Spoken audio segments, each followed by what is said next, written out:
Hello everyone, welcome है आप सभी का आपके अपने ही चैनल तरु वाटिका में। दोस्तों, आज भी एक रेयर प्लांट मैं लेके आई हूँ। काफ़ी गार्डनर्स के गार्डन में मिल सकता है ये प्लांट, और मैं इसकी बात नहीं कर रही हूँ। अब जो स्क्रीन पर आएगा इसकी बात मैं कर रही हूँ। तो ये देखिए कितना ब्यूटीफुल प्लांट है ये। इसके हर पत्ते का अलग टेक्सचर है, अलग कलर है। कोई लाइट ग्रीन है, कोई वाइट में है, इसलिए इसका नाम स्नो बुश रखा गया है। अच्छा, बहुत ही हार्डी प्लांट है ये, और एक पेड़ की शक्ल में है। मतलब इसकी आप बोनसाई आराम से बना सकते हैं। पेड़ की शक्ल में है, इसकी प्रूनिंग कर दें और शेप दे दें अच्छे से तो बोनसाई और अच्छे से आप इसकी शेप दे सकते हैं मनपसंद। और इसके पत्तों को आप टच करके देखेंगे ना, बिल्कुल लाइट लगेंगे टच करने में। और ये मतलब बेस्ट इंडोर प्लांट है एक तरह से।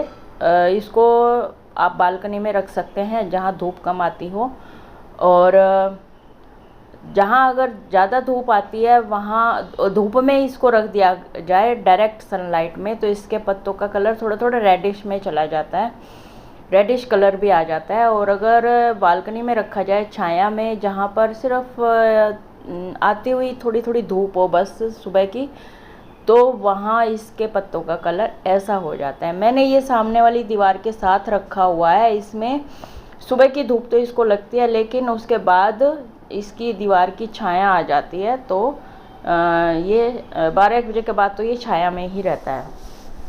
तो इसके पत्तों में रेडिश कलर आपको नहीं दिखाई देगा, लाइट कलर ही दिखाई देगा। एक तो लेवेंडर शेड और वाइट और ग्रीन और डार्क ग्रीन, ये कलर आपको दिखाई देंगे। बहुत ही हार्डी प्लांट है और इंडोर प्लांट है। आप इसको इंडोर भी रख सकते हैं। इसकी जो स्टेम है वो रेड कलर में है, और पत्ते इसके मैंने आपको बताया डिफरेंट शेड में हैं। और सर्दियों में थोड़ा ये डोरमेंसी में चला जाता है, पत्ते कम हो जाते हैं, इसलिए घबराने की बात नहीं है। लेकिन गर्मियों में ये फिर से जैसे बाहर आते हैं मार्च अप्रैल, तो ये अपने उसी रूप में इसकी ग्रोथ होनी शुरू हो जाती है। पोट इसके लिए बहुत बड़ा नहीं चाहिए, बस ये है कि 10-12 इंची पोट में ये अच्छे से चल पड़ता है।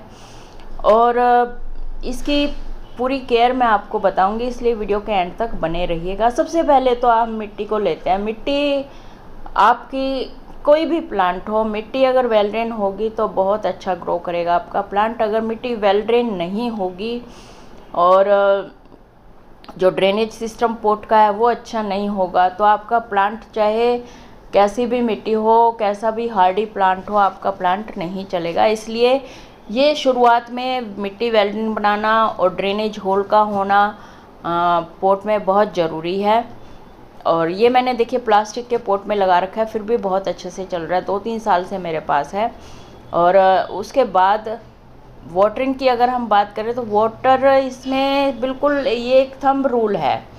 अगर आप फिंगर डाल के उसमें देखेंगे सॉइल में, अगर उसमें मॉइस्चर फील होता है आपकी फिंगर को, तो आप बेशक मत करिए वाटरिंग, क्योंकि अगर ऊपर कई लेयर सूखी भी होगी ना तो भी आप मत करिए। अगर ड्राइनेस आपको फील होती है फिंगर को, तो आप कर सकते हैं वाटरिंग।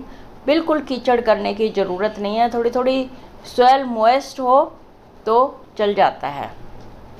तो ये तो है एक वाटरिंग का थंब रूल है एक, ये जो हर किसी को समझ लेना चाहिए। क्योंकि आपके जो प्लांट हैं या तो वो ओवर वाटरिंग से मरते हैं, या फिर वो बिल्कुल अंडर वाटरिंग से। बिल्कुल अंडर वाटरिंग से ये कि किसी प्लांट को पानी बहुत पसंद होता है और वो अंडर वाटरिंग होती है उसमें, तो वो फिर प्लांट मरेगा ही मरेगा। और ओवर वाटरिंग से क्योंकि रूट रोट हो जाती हैं, तो वो फिर प्लांट ज़रूर मरेगा। तो ये 2 मेन कारण होते हैं प्लांट के मरने के, इसी का ही हमने ध्यान रखना है। और ये प्लांट जब आप रखते हैं अपने गार्डन में, प्लांट रखने शुरू करते हैं, तो हर प्लांट की अलग अलग नीड होती है। किसी को कम पानी चाहिए होता है, किसी को ज़्यादा पानी चाहिए होता है, किसी को सनलाइट ज़्यादा चाहिए होती है, किसी को सनलाइट कम चाहिए होती है। लेकिन हम सब प्लांट्स को एक ही तरीके से ट्रीट करते हैं, तो हमारे उसमें से कोई ना कोई प्लांट हमारा मर जाता है। तो ये सभी प्लांट्स की नीड को अगर हम समझेंगे उसके हिसाब से उनको ट्रीट करेंगे, उनकी लोकेशन प्रोवाइड करेंगे, उनको वाटरिंग देंगे, तो हमारे प्लांट कहीं नहीं जाएंगे। और इस तरह से हम अपने प्लांट्स को फलता फूलता और लश ग्रीन देख सकते हैं। अच्छा, अब उसकी बात करें अगर हम सनलाइट की, तो मैंने बताया कि सुबह सुबह की सनलाइट अगर अच्छी है तो आपको ये इसके लिए बढ़िया है। इंडोर प्लांट माना गया है। इंडोर प्लांट से ही आप समझ सकते हैं कि इसको ज़्यादा सनलाइट की नहीं चाहिए, फुल सनलाइट का प्लांट नहीं है ये। तो सेमी शेड में आप इसको रख सकते हैं, जहाँ पर सुबह सुबह की सनलाइट हो, ठंडी ठंडी, तो ठीक है। और सर्दियों में डायरेक्ट फ्रोस्ट के कांटेक्ट में ना आए, तो सर्दियों में भी आप बस इसका ध्यान रखिए कि धूप तो लगे लेकिन ऊपर इसके छत हो या शेड हो या किसी और प्लांट के नीचे रखा हो, तो ये प्लांट आपका सर्दियों में मरेगा नहीं। सर्दियों में मरेगा नहीं तो गर्मियों में अपने आप फलेगा फूलेगा। तो इस तरह से इसकी सनलाइट की रिक्वायरमेंट पूरी करनी है, ध्यान रखना है। हाँ, इसके ऊपर पेस्ट वेस्ट का अटैक मैंने आज तक देखा नहीं है। 2-3 साल हो गए मेरे पास, सर्दियाँ भी आई, गर्मियाँ भी आई। स्पाइडर माइट लग सकता है, लेकिन उसके लिए आपको नीम ऑयल का स्प्रे करना पड़ेगा, या फिर जब आप वाटरिंग कर रहे हैं तो थोड़ा सा स्प्रे कर दें, तो उससे भी स्पाइडर माइट हट जाता है। तो और या किसी लकड़ी के टुकड़े से उसको आप स्पाइडर को हटा सकते हैं और फिर उसको वॉश कर दीजिए स्प्रे करके, तो हट जाएगा स्पाइडर माइट का अटैक भी।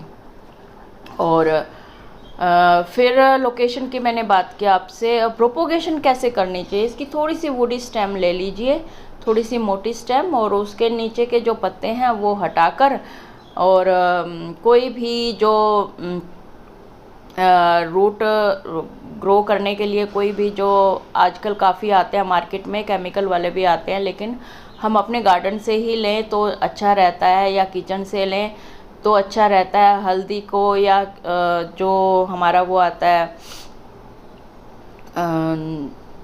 क्या नाम है, ये एलोवेरा आता है, इसकी पत्ते को तोड़कर इसमें इसका रस अगर हम लगाकर, या केले में भी आजकल ग्रो करते हैं प्लांट, छोटी सी केले की एक स्लाइस लेकर उसको स्टेम को उसमें डालकर अगर उसको मिट्टी में हम इंसर्ट करते हैं, तो हमारा जो स्टेम है इसकी प्रोपोगेशन है हमारी 100% सक्सेसफुल रहेगी।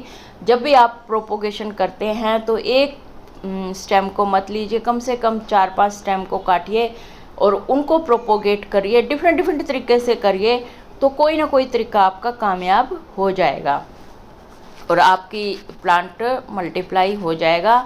बहुत ज़्यादा कॉस्टली प्लांट नहीं है ये, लेकिन फिर भी देखने में बहुत अच्छा लगता है, तो उस प्लांट के लिए हम